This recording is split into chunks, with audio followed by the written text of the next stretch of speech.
మన ప్రభు అయిన యేసుక్రీస్తు నామములో మీ అందరికీ శుభములు తెలియజేయచూ ఉన్నాను. ప్రియ దైవజనమా, షారోన్ మన్నాలో భాగముగా ఈ దినం మరొక వాక్య భాగమును ధ్యానించుకుందాము. కొరింథీయులకు రాసిన మొదటి పత్రిక 16వ అధ్యాయము 13వ వచనము. పౌరుషము గలవారై యుండుడి. ప్రియ దైవజనమా, నేటి సమాజంలో మానవులు అవసరము లేని అనేక విషయాలలో పౌరుషము కలిగి ఉంటున్నారు. ఆ పౌరుషముతో చేయరాని కార్యాలు కూడా చేయడానికి వెనకాడడం లేదు. పరువు హత్యలు, ప్రేమను కాదన్నందుకు దాడులు, మాటలతో పరాభవించారని దాడులు, ఇలా ఒకటేమిటి చెప్పుకుంటూ పోతే పౌరుషంతో మనిషి పతన స్థితికి చేరుతున్న సంఘటనలు వింటూ ఉన్నాము, చూస్తూ ఉన్నాము. తల్లిదండ్రులు ఒక మాట అన్నా పడలేని స్వభావముతో, జీవిత భాగస్వామి ఒక మాట అన్నా పడలేని స్వభావముతో, ఆత్మహత్యలతో అర్ధాంతరముగా జీవితాన్ని ముగిస్తున్నవారు, కుటుంబాలు విచ్ఛిన్నం చేసుకుంటూ ఉన్నారు.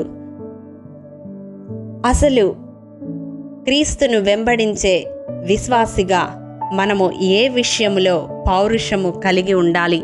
వాక్యపు వెలుగులో ఈ దినం ధ్యానించుకుందాము. మొదటగా మనం చూసినట్లయితే దేవుని కొరకు నిలబడే విషయములో పౌరుషము కలిగి ఉండాలి. దానియేలు గ్రంథం 3వ అధ్యాయములో షద్రకు, మెషక్, అబేద్నెగోలు నెబుకద్నెజరు నిలువబెట్టించిన ప్రతిమ విషయములో అగ్నిగుండానికి సహితము భయపడకుండా దేవుని కొరకు పౌరుషము కలిగి నిలవబడిన సంగతి మనందరము ఎరిగి ఉన్నాము. రాజును సహితము లెక్క చేయక 16వ వచనములో నెబుకద్నెజరు, ఇందును గురించి నీకు ప్రత్యుత్తరం ఇయ్యవలనన్న చింత మాకు లేదు అని రాజును సహితము పేరుతో పిలిచి మాట్లాడేంత పౌరుషము దేవుని విషయములో నిలబడడానికి, దేవుని పక్షముగా నిలబడడానికి వారు కలిగి ఉన్నారు. దేవుని కొరకు అగ్నిగుండములో సహితము ప్రవేశించడానికి ఇష్టపడ్డారు. అంతటి పౌరుషం వారు చూపిన విధానమును బట్టి వారిని కాపాడడానికి ఆ అగ్నిగుండములోనికి దేవుడే దిగి వచ్చాడు. ప్రియ దైవజనమా, దేవుని కొరకు పౌరుషము కలిగి ఎటువంటి స్థితిలో అయినా నిలబడే వారముగా మనం ఉండాలి. రెండవదిగా, ప్రార్థన విషయములో ఏలియా వలె 2 తలంపుల మధ్య కొట్టుమిట్టాడుతున్న వారిని దేవుని వైపుకు త్రిప్పుటకు రోషము కలిగి, పౌరుషము కలిగి ఉండాలి. ప్రార్థించే విషయంలో పౌరుషము కలిగి ప్రార్థించే వారముగా ఉండాలి.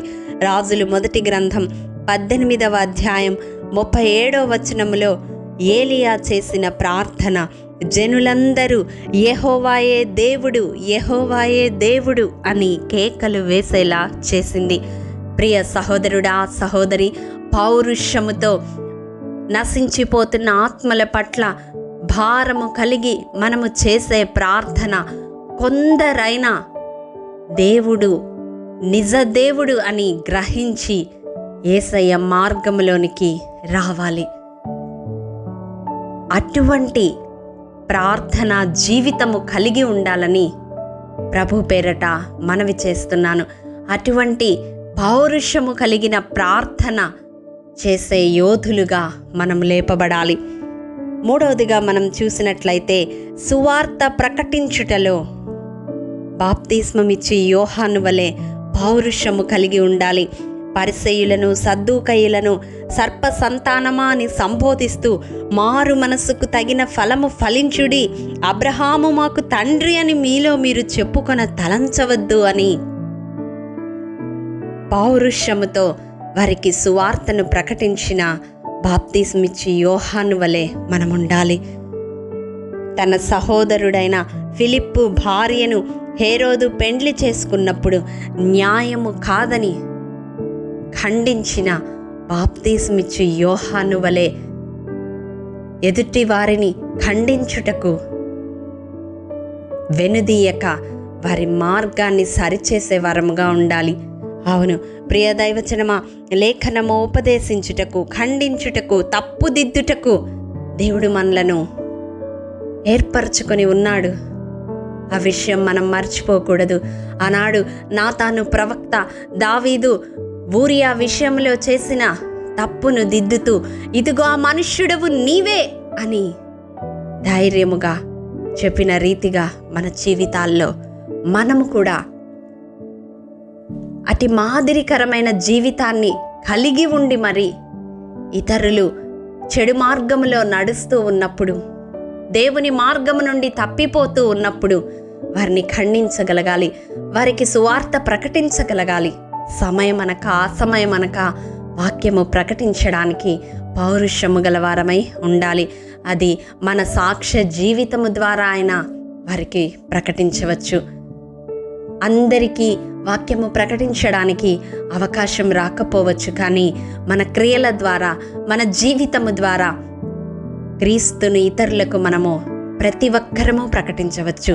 క్రీస్తు పత్రికగా జీవించడానికి పౌరుషము కలిగి ఉండాలి.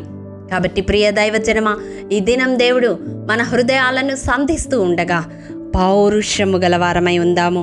దేవుని కొరకు నిలబడే విషయంలో, నశించిపోతున్న ఆత్మలను దేవుని వైపు త్రిప్పే విషయంలో, ప్రార్థనా జీవితంలో, అలాగే సువార్తను ప్రకటించే విషయంలో పౌరుషము గలవారమై ఉందాము. అతి కృపా దేవాది దేవుడు మనందరికీ అనుగ్రహించునుగాక.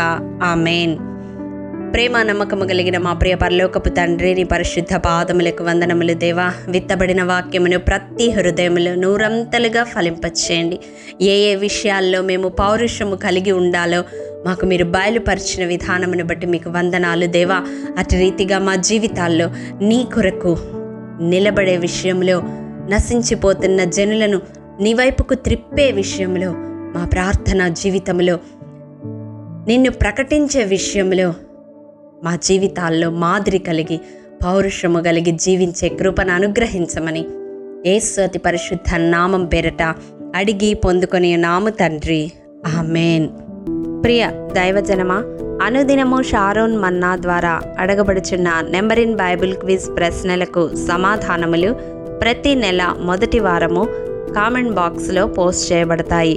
కాబట్టి గమనించి మీకు తెలియని ప్రశ్నలకు సమాధానములు తెలుసుకొనగలరని ప్రభు పేరట మనవి చేయుచూ ఉన్నాము.